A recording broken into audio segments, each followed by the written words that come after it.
Alright, so today I want to take some time to talk to you guys about my experience with the iPhone 15 Pro Max after almost 9 months of usage. It's been a while since I covered an iPhone on this channel, so what better topic to cover than Apple's latest flagship? It's interesting because I've sort of had this love-hate relationship with the iPhone 15 Pro Max. There are some days where I believe this phone is absolutely flawless, and then there are other days where I just can't wait to get rid of this thing. So in this video, let's break down the iPhone 15 Pro Max, the good, the bad, and the ugly.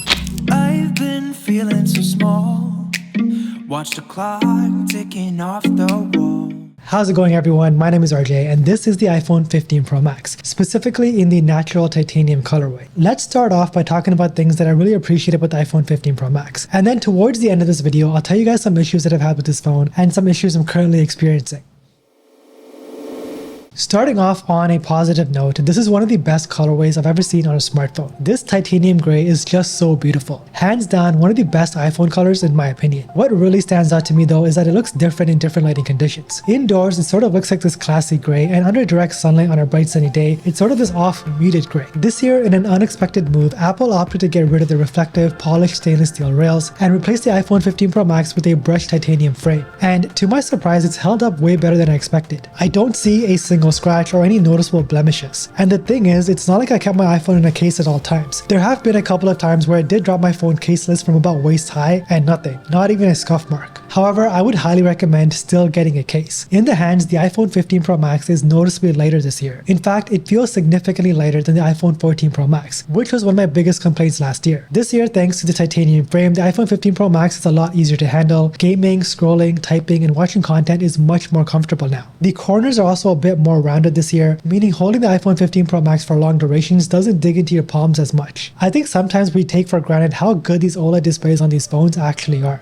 I didn't come to this realization until I experienced OLED on the new M4 iPad Pros. I didn't expect there to be such a significant difference between Mini LED and OLED. But in person, between these two displays, there's a noticeable difference. There's no denying it. OLED is vastly superior in almost every single way. The iPhone 15 Pro Max is rocking one of the best displays found on a smartphone. Let's not forget, this is a 6.7-inch LTPO Super Retina XDR OLED display with an approximate screen-to-body ratio of 89.8%, which implies that these bezels are rather thin. In bright sunny conditions, the brightness peaks at a whopping 2000 nits. This is more than enough brightness for outdoor usability. No issues with visibility whatsoever. But I will say this, the auto brightness on iPhones have always been inaccurate. Every time I step outside, the display dims instead of maxing out. This always drives me insane. So I just turned off the auto brightness altogether and I couldn't be happier. Some of you may be asking, why does the iPhone do this? Well, it's mostly to prevent overheating while outdoors on a hot sunny day. I do get the logic, but the trade-off is just not worth it in my opinion. Just for casual everyday use, this display is incredible. Great color accuracy, deep blacks, great contrast, and the brightness levels are excellent. You guys will love watching content on the Pro Max. It's got a big enough screen and the speakers get plenty loud with no distortion at max volume. Occasionally, I'll get a comment asking me which screen protector I use on my phone. The answer to that is that I don't use a screen protector on any of my phones. No protection whatsoever. For mostly two reasons. First being, I just haven't found one that I really like, and the second being, I don't really like to feel screen protectors while interacting with my phone's display. So naturally, you'd think that the display on my iPhone 15 Pro Max is full of micro scratches. Once again, surprisingly, no. My screen is in pristine condition, no scratches, nothing. But the downside of not using a screen protector is smudge marks. I do wipe down my phone at least once a week, so wiping down your display regularly is a must. Another subtle change that I've honestly been loving is USB-C. I mean, it's about time, but USB-C on an iPhone has been super convenient to say the least. USB-C is a universal standard, and just being able to charge my phone pretty much anywhere I go is worth upgrading this year alone. I recently went on a trip to Japan with my wife and my brother-in-law, and they both use Android devices. Usually this means that I would have to bring along my lightning cable to charge my iPhone, but this time around with the iPhone 15 Pro Max, I just borrowed their USB-C cable whenever I needed it, and I found that to be super convenient. So yeah, thanks Apple for finally implementing USB-C, such a basic change. Or should I say thanks to the European Union. I've been trying to figure out how to color grade ProRes log for a while now, and I think I finally nailed a profile color that I really like. Being able to shoot in ProRes log on your iPhone is actually insane. You're able to get professionally graded shots from your freaking smartphone. Thinking about this constantly just blows my mind. Having USB-C once again makes the process a lot less tedious. I can insert the SD card that I use on my DSLR into my iPhone via a USB-C dongle and then take that footage back to the computer and start editing away. USB-C on an iPhone is just next level. If you can't be bothered to shoot in ProRes log, just shooting in regular 4K on this phone is also great. I mean, it goes without saying the iPhone is the king when it comes to videography. This is some footage straight from the iPhone's camera while I was in Japan, and the quality is fantastic. fantastic. Even in low light, the camera performed really well. But if you want to go for that cinematic look without having to go through the hassle of color grading, then I do recommend shooting in cinematic mode. Here's what you do. You bring your f-stop up to 8 and manually lower your exposure to -1.7. Change the resolution to 4K and the FPS to 24. This is the kind of cinematic footage you can expect from your iPhone 15 Pro Max. To me, this is more than good enough for YouTube videos. It actually looks very cinematic. I was really able to put the iPhone 15 Pro Max's cameras to the test while I was in Japan. Japan, as some of you guys may know, has some beautiful infrastructure. Being able to capture the elegance of Japan on my iPhone and just share it with you guys across social media was incredible. I mainly just used the main camera. Sometimes I did use the ultra wide, but all of the shots on the iPhone 15 Pro Max look great. I took my time to frame these shots and make sure the composition was just right before snapping each and every single one of these pictures, and they turned out looking great. I'm still in the process of editing my Japan Day in the Life video with the iPhone 15 Pro Max, so make sure you guys do subscribe for that. That video is going to be an absolute banger.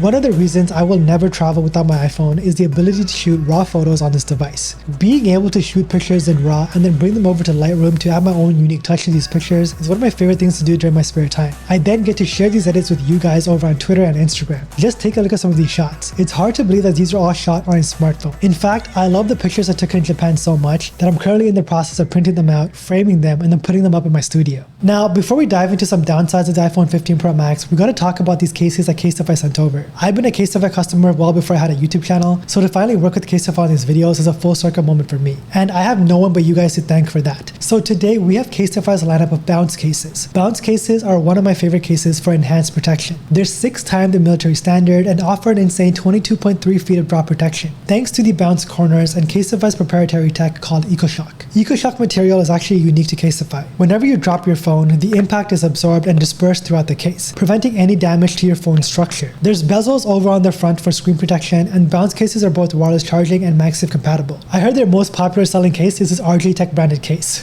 On a serious note, you can customize the text however you like or even add your own monogram. Now let's go out and put this protection to the test. Alright, so we're in a parking lot right now and I have the Casify bounce case on my iPhone 15 Pro Max. We're gonna go out there and throw it onto solid concrete and really test out this EcoShock technology. I'm just gonna toss it in the air as high as I can.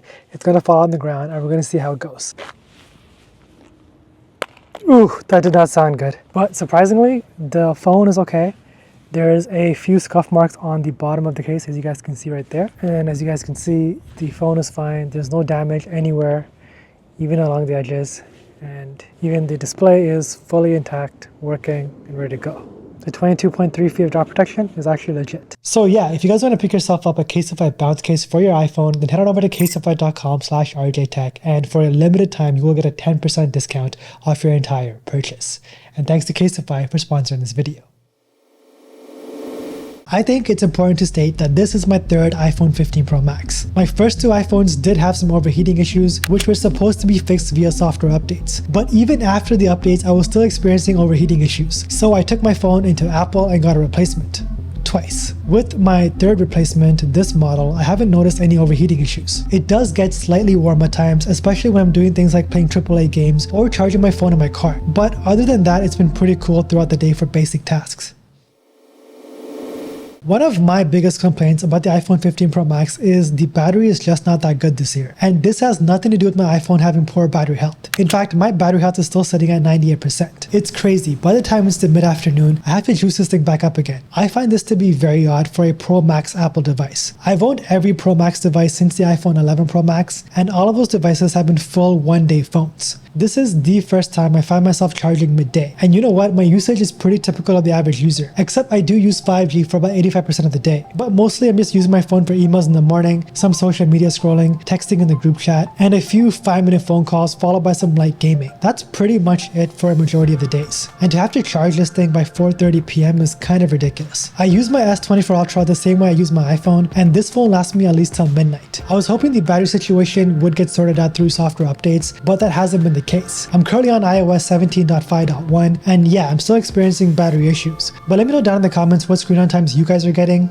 I've seen some mixed reviews over on Twitter and Reddit, but let me know what your average screen on times is down in the comments below. I'm actually curious to know. And then we make our way all the way up to the action button. Honestly, when this was first announced, I was really excited to have a dedicated button that's actually customizable. And to my surprise, I haven't used this button in over 6 months. I used it a few times when I first got my phone, but not since then. And there's a very good reason for that. I I think the placement of the action button is actually too high on a phone as big as the iPhone 15 Pro Max. Hear me out. If the action button was below the volume marker, that would have been the ideal location in my opinion. If it was actually placed here, I'd be using the action button all day long. You see, when I hold my phone, my thumb is already naturally resting near the volume markers. This would have been the ideal placement in my opinion. I don't see Apple making that change anytime soon, so my next iPhone will probably be an iPhone 16 Pro. I'll be skipping the Max series for the first time in 5 years. That should be interesting. I am kind of nervous, battery anxiety will probably be through the roof, but we'll see how that goes. If you guys watch my videos regularly, then you probably know that I recently decided to switch over full time to the S24 Ultra. There's so many things that I love about the S24 Ultra, and for me and my personal workflow, the S24 Ultra is the ideal phone. Now, one of the biggest reasons why I switched over was the bugs that I was experiencing on iOS. Lately, it has gotten quite annoying. I was constantly experiencing app crashes, app freezes. Sometimes I would have to force close an app 3 times before I got it to work, and I just had enough. Poor battery, random app freezes, a terrible voice assistant in Siri, and a lack of AI features. Or should I say, no AI features that made me switch over to the S24 Ultra. With that being said though, everything is set to change with WWDC next week. iOS 18 is supposed to bring a ton of AI features to the iPhone, and Apple is allegedly teaming up with OpenAI to pretty much integrate ChatGPT into Siri. Now that has got me intrigued, so we'll see what happens. But for now, I'm still an S24 Ultra user. One of the best investments for the iPhone is this MagSafe water bottle. I take this water bottle everywhere I go, and what makes this water bottle so special is this MagSafe ring right here. You attach the back of your iPhone to this ring, and now you have the optimal angle to watch content, take FaceTime calls, or pretty much do whatever you want on the go. This is not sponsored by the way, I just really like this water bottle and I do use it on the daily. As always, thank you so much for watching. If you guys made it to the end of this video, drop a dolphin emoji down in the comments below. I would love to know who my true supporters are.